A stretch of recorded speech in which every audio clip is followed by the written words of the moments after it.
Stay with me as we uncover the reason why BSP Financial Group has temporarily disabled the balance inquiry services on its Eftpos as of 12th of August 2025 after discovering an increase in the illegal replacement of terminal in the shops.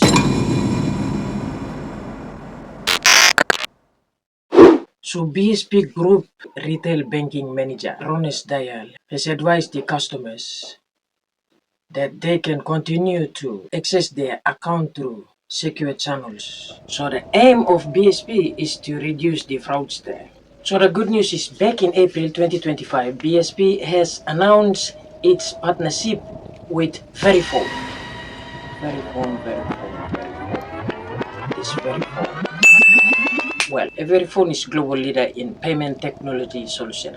So it will provide faster and seamless transaction when making payments on Eftpos terminals here in Papua New Guinea. That's the great news for you. If you like my content and the way I present my content, please subscribe to this channel. That's Secret signing out.